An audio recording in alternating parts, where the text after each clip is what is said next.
High school sports, we've got it covered. Overtime starts now. Hello everyone, welcome to Overtime. I'm Regan Holgate. And I'm Scott Leber, and since you're watching, we imagine that you're safe and sound in your home and out of this weather. Good strategy. There weren't any basketball games tonight because of the cancellations, but we still have a lot of pertinent high school basketball to discuss. Yeah, Scott, we didn't get a snow day like they did. Nope. That's okay though. We'll recap some of the biggest games of this week, and there were some big ones. Plus, I'll sit down with Stemmon Valley girls head coach Bobby Mellon. He'll provide some insight on his Cardinals, who are having another great season. Yeah, and if you follow Nick 10 boys basketball, you probably know a bit about Guilford head coach Chris Dixon, but I'm going to show you another side of him that you are probably not aware of. And one of the biggest games this week had the Nick 10's top two boys teams going head-to-head. Guilford played at Auburn Wednesday night. The Vikings went into that game undefeated in conference play, one game ahead of Auburn in the loss column. Guilford is the defending Nick 10 champion. It's our Gillies Heating and Air Conditioning Game of the Week. It was a sold-out game, a full house. The Vikings started strong in this one. Malachi Johnson gets the ball and hits a deep three. Well, Michael Jalil's shot didn't fall. Johnson got a hand on the rebound for the tip-in. Amir Danforth shows off some grade A handles with this drive for the night's basket. But Johnson races down court and strikes right back for Guilford. Guilford led by 6 after the first quarter. Brandon Chapman, the kick out here is Cinco Gary, feet behind the arc, ball in basket. Tazir Henderson then getting in the scorebook for Auburn. An excellent spin move leads to the Henderson basket. Rakeem Cheney, great vision, great pass down court to Keon Leach, who goes the reverse route. Champ Parker then going to feed Cheney, who will knock in 3. And the Knights were up by 3 at halftime. So let's go to the second half now, and it stayed tight. Johnson here launching over Leach and connecting. He scored 14 points. Million Riley now getting the ball down low. He converts. Amir Danforth did not have a great shooting night, but there was nothing wrong with that shot. Jalil then taking the ball into traffic here. He scores for the Vikes. Gary then will put the ball on the floor. Strong move by him as he scores. And Jaden Webster getting an and one. The Vikings feeling it. They went up by 12 with under a minute and a half to play. The Knights did close the gap. Danforth at full speed here will score. The Knights took a timeout at the 49-second mark, down by 7. That's when a disturbance in the lobby sent dozens of students scurrying out of there, racing across the court for the exit, some seeking safety in a hallway. Additional police arrived in droves at the school, not knowing if there was an imminent danger.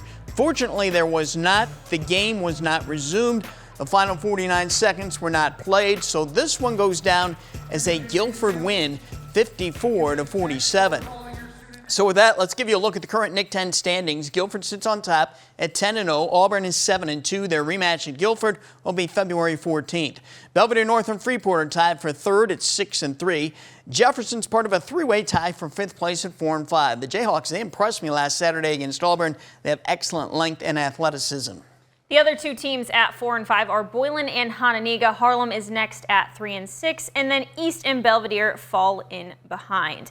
There was another monster game in Rockford Wednesday night at Lutheran. The Crusaders hosted Rockford Christian in their annual Crosstown Showdown, and it was a battle to start, of course. Lutheran finds Vontez Dent down low for the first points of the night. On the other end, it's Christian Cummings with an answer, spins, shoots, and gets it to drop. Both teams showing off their range in this one. Here's Jaden Williams from the corner for the Royal Lions. Then it's Lutheran's Dent from the top of the arc. Nothing but nylon there. And Zach Van Blaricom will add another for the Crusaders. Not an empty seat in the house, as you can imagine, for this one. Marquise Haynes drives the baseline, flying to the basket and gets it to go. Bet you didn't know he had some wings on him, folks. How about that move? But that's when RC started its tear. Elijah Doherty comes up with the steal all the way to the other end for 2. It's Jaden Williams again for another Royal Lions triple. I mean, you gotta keep that kid out of the corner, folks. Vontez Dent was trying to halt the momentum shift here. He goes up for the shot and gets the whistle. But in comes Christian Cummings into the paint and bakes in another floater. Here he goes again, this time with the step back 3, my gosh, and he drains it. Nearing the break, Cummings does it again. He looks like he's going to get to the rim with this one, but instead pulls up at the top of the arc. I mean, he's unreal. The Royal Lions led by 10 at the half, and of course they came out firing into the third. So did Elijah Doherty. There he goes from mid-range. Then Cummings off the break, finds a lane, and goes in for the reverse. He'll get the foul there too. But Lutheran was on the comeback, down 16 at one point, gets within 5 after this triple from Marquise Haynes. The Royal Lions are going to answer quick though. A bucket here from Chase Longley, and it's still a 5-point game. Lutheran's Haynes cuts through traffic to the rim for another Crusaders basket. They trail 69-64, but RC will finish it off at the line, and Rockford Christian holds on to win the showdown 70-64. There are also some huge games in girls basketball this week. We're going to look back at those a bit later, and we'll show you a different side of Guilford boys basketball coach Chris Dixon. But up next, I sit down with Stillman Valley girls head coach Bobby Mellon to learn more about his Cardinals. They are a force in the Big Northern Conference yet again this season. You're watching Overtime.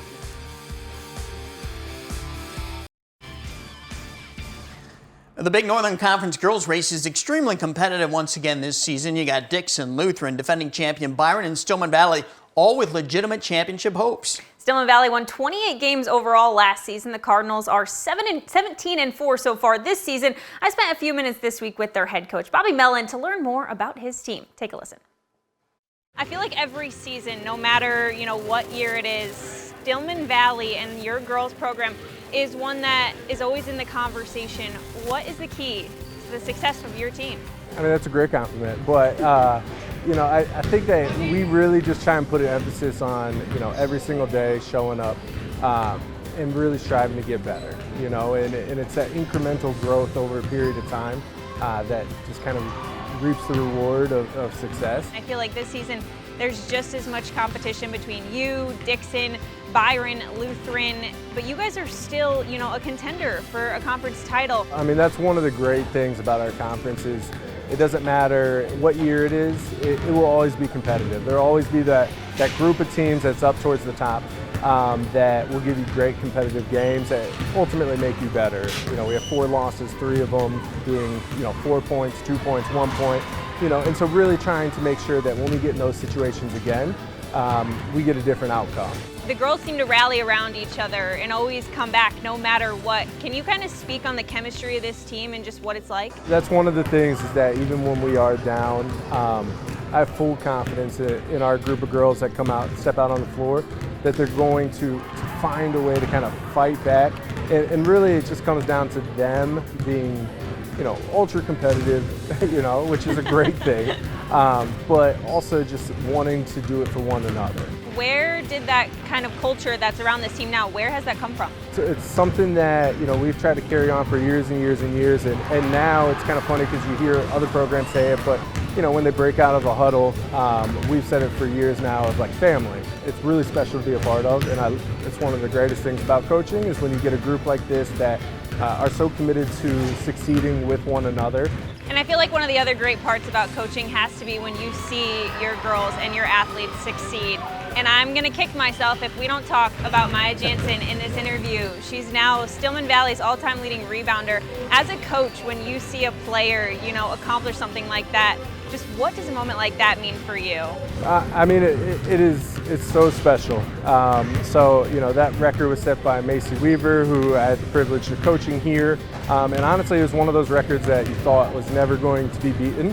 But when you get a kid like Maya, who has played since varsity since her freshman year, her constant will to just keep pushing and keep going is what has helped her get that record. I mean, it doesn't matter if we're losing or if we're winning by 20, she's going to run the floor the same exact way.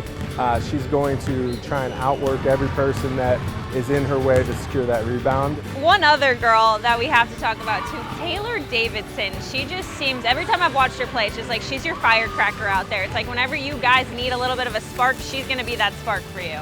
Taylor does everything out on the floor. She obviously from a scoring standpoint, she's playing incredibly well this season. She leads in scoring, like 23 points a game, shooting insane percentages from the field. I've had very few players that have her competitiveness and desire to just win at all costs. And she's one of those that just wants to go out there. It doesn't matter. Same thing if we're down 10, up 10. She's going to play at that same level. I know that any team has goals every time you come into a new season, right? Do you think this is going to be your group of the girls that can accomplish them? We've had the same motto for so long, and social media, we do the same post of day by day, and we really do take it day by day. However, their goals, ultimately is postseason success. You want some hardware that, cut down a net, do those little things that create those lasting memories. And they want to build on what we had last year, and so we were fortunate enough to have some success, win a regional, get to the sectional championship, and we fell in that game. So the goal for this year is to obviously first go ahead and try and secure a regional, and then beyond that is try and take another step in the right direction. And they are well on their way there. Stillman Valley isn't ranked in the top 10 in the state in Class 2A, but the Cardinals did receive a vote this week in the poll. Yeah, and if you have to tip your hat really to the Big Northern Conference in girls basketball as a whole. 2 years ago, Winnebago finished second in the state. Last year, Byron finished second in the state. So is this the Cardinals' year to go downstate? Huh? Maybe it is. They certainly have the talent to make it there. Up next, we look back on two huge girls games this week in the Nick 10 and the Big Northern. Right now, let's flash back to a great moment from the past in state line basketball. It was March 9th, 2007. For the second straight year, Rock Falls and Boylan tangled for a sectional championship. Rock Falls had won the year before on a buzzer-beating three-pointer in overtime by Seth Blair. In this game, Blair was once again amazing. He poured in 28 points. 7-footer Zach House also made his presence felt on the court. But no one stood taller than Boylan's All-State senior Tori Boyd did. Boyd hit from the outside. He drove to the hoop. He did it all. He scored 35 points, carrying the Titans to a 60-55 win. It was Boylan's first sectional title in 5 years.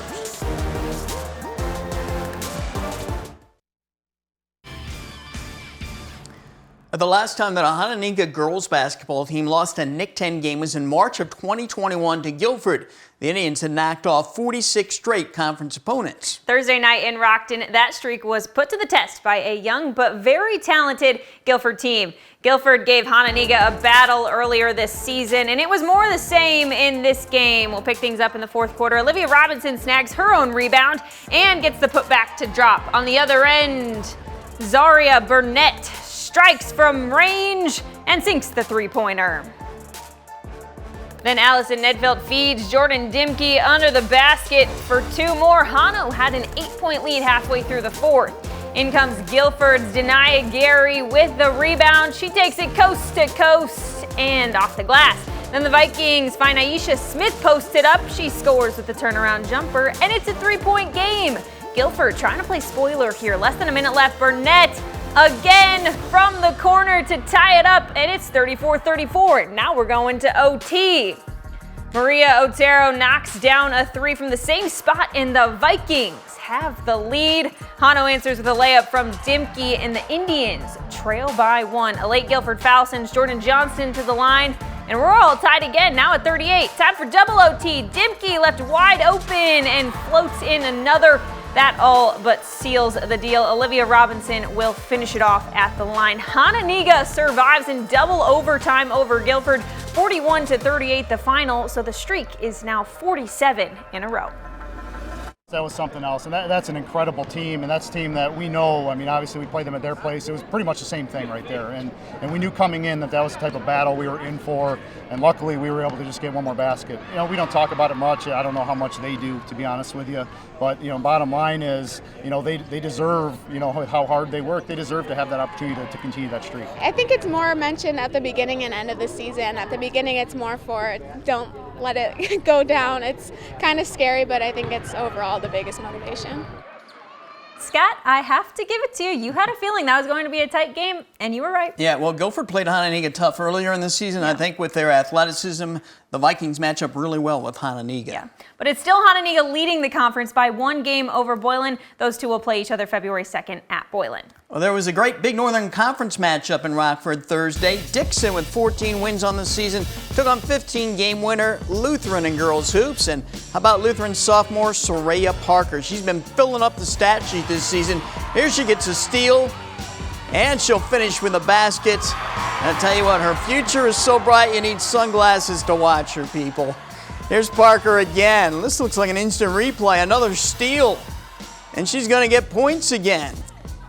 And with that bucket, the crowd just roared because it was her 1,000th career point. And she's only a sophomore.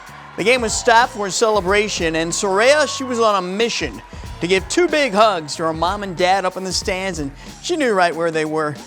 Congratulations to the Parker family. Soraya is a strong candidate for the 2,000-point club in a couple years. Well, Dixon's Katie Drew can also fill up the basket. She finds the bottom there. Abby Johnson, though, going to connect for 3 on this play for the Crusaders, and the foul as well for a 4-point play. Second half action now. Parker gets out on the break. Gets out on the break with a great spin move, and yep, there's the basket. The Satyrs then force a turnover, and again, it's Parker pushing it down court. Watch her use the body and then score again. Parker pushing the tempo once more, feeds Johnson for the basket. Lutheran led by 4 going into the fourth quarter. But senior Katie Drew was not going to let the Duchesses lose this one. She hits from behind the arc.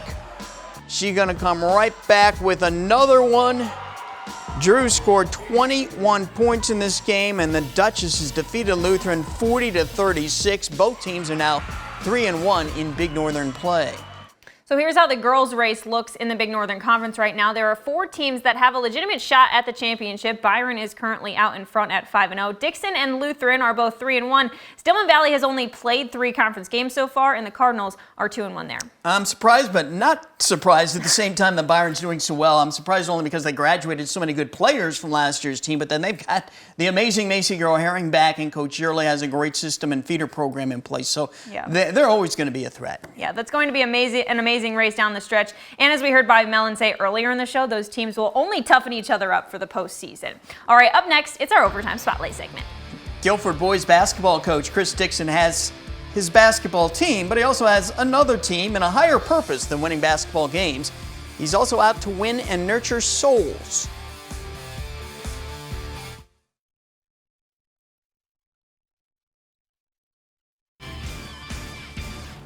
There are basketball coaches and there are life coaches, people who deal with wins and losses in life, and some who embrace the spiritual component. Guilford boys head basketball coach Chris Dixon does all of that. He's the focus of our Overtime Spotlight segment, brought to you by Benchmark Exteriors. Chris Dixon is passionate on game nights when he's coaching up his Guilford Vikings. He's passionate about the sport of basketball. See, God wants to take you, He wants to revive you, He wants to restore you, and then He wants to renew you. He's also passionate about his faith. Dixon is the pastor at Second Christian Church on North Rockton Avenue in downtown Rockford. In one role, he leads teenage boys. In the other, he leads people of all ages. Both roles demand preparation. In basketball, there's game planning and film work. As a pastor, there's prepping for prayer, prepping for management, prepping for scriptures, and prepping for sermons. There are parallels between basketball and life, between coaching and being a pastor. It's not so much as just the game itself, but the game of life that we are in. It's a very eerie coincidence how life and winning those battles, sometimes you may not think you see the victory, but understanding and trusting in the process, believing in God, trusting in that process. If you can trust in it, then you can overcome the loss and gain a victory. In basketball, we look at a season as a little bit of a roller coaster. There are going to be ups, there are going to be downs, no matter how good your team is. And that's the way life is, right? Exactly how life is. But if you trust in the process, which is the same as sports and basketball, you trust in the work that you put in, and the work that you put in practice, also the work that you put in prayer and study and understanding.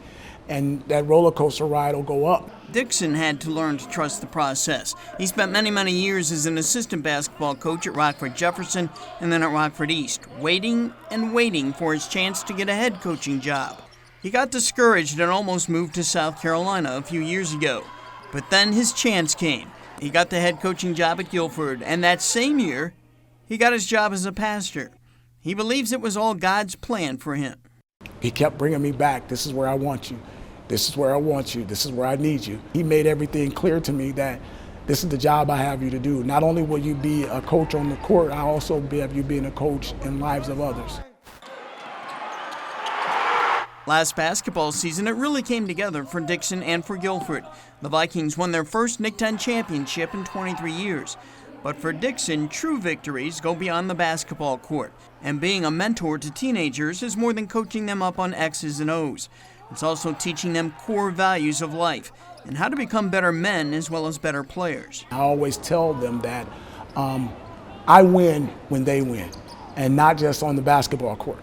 I win when they win in life. Proverbs 3, 5, and 6 says, trust in the Lord. How big is the need in our community of Rockford for young people to have a spiritual basis to build on? How big is that need right now? I think it's huge. And I find myself being that stable force a lot of times with young people that they can come, whether it's to the school or to the church, and feel some sense of secureness that somebody believes and trusts in them.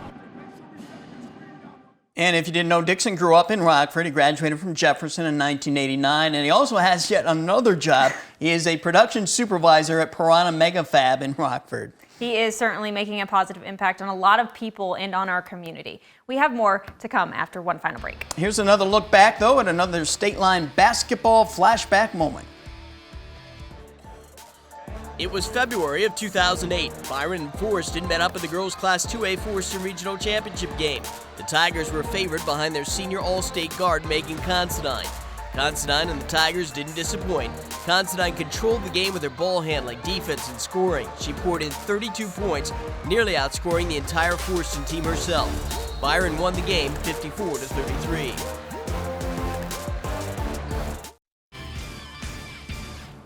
It's that time of the night where we bring you the best highlight captured on our cameras from this week. It's the Nableton Auto Group Play of the Week. Let's go back to the Rockford Christian Lutheran game from Wednesday. Christian Cummings, step back three here, launches it, and he does it not once, but he does it twice, Scott. We've seen that he can obviously do things, in the paint at the rim, but here from deep, come on. Yeah, he is amazing. He's only a junior too, but yeah, offensively, his skill set's as good as any around this area. Yeah, absolutely. And be sure to join us every Friday night through the rest of the season for Overtime right here on Fox 39 at 11 o'clock. You can also find this show and highlights of individual games anytime on our website, mystateline.com. That will do it for this show. We'll see you next time. Good night and enjoy your weekend.